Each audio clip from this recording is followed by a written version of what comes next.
Ayun, good morning, good morning. So pumunta kami ng Manila para mag-shoot ng prenup. So ayan, andito na kami ngayon sa may Bulacan. Ang bilis namin para nag-transporter. Ayan, ang haba ng tulay na yan. Sobrang haba talaga, dulo sa dulo.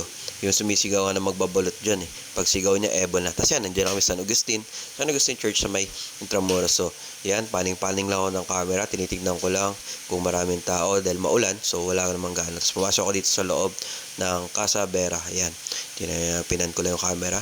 Yes, yan, may mga package sila dyan. Tinignan ko lang kung ano yung mga meron. Tapos tinignan ko lilas kung umuulan pa sa labas. Tapos hindi naman na umuulan. So, syempre may dala kami ng payong. Tapos yan, umikot kami dun sa may likod ng bamboo bike. Maraming bike dyan, gawa sa bamboo. Tapos yan, naglakad-lakad ako. May nasalubong ako 2 Girl Scout. Laging handa yan. So, inikot ko lang yung lugar. Tinignan ko. Binalikan ko yung mga nakaraan. Pero ako, hindi niya na binalikan. So, yan, ikot-ikot lang. Tinignan lang namin kung ano meron dyan. Tapos meron ako nakita dyan. Balon malalim. Ayan o, tignan mo yung balon na malalim, talaga sobrang lalim yan. Tapos pwede kang bumaba dyan. Ayan o, may hagdanan pa nga, may akyatan pa, pwede kang bumaba dyan. Tapos nag-ikot ako uli, ginapa ko kung ano meron dyan. So, tingin-tingin lang, tinignan ko may bunga yung puno, wala pala, halaman pala yun. So, ayan, paning lang. Tapos, namasyal kami, napunta kami dyan sa may Port Santiago. So, ang kasunod dyan, yung Pip Santiago, kung hindi ako nagkakamali. Ayun, no, diba? Ang ganda ng lugar. Tsaka, medyo wet na wet. Iba talaga, pagbasa, madulas. So, ingat lang. Tapos yan, kinuha na ko yung labas ng Port Santiago. Yan, tapos nag-human drone ako dyan. Yung galing niya, no?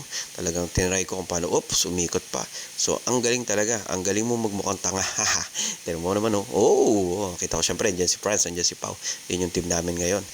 Paning-paning lang, ikot-ikot lang. So, nung napagod na ako, nag-static na lang ako, Pinanin ko lang from left, pinanin ko from right. So, ganun lang ginawa ko dyan.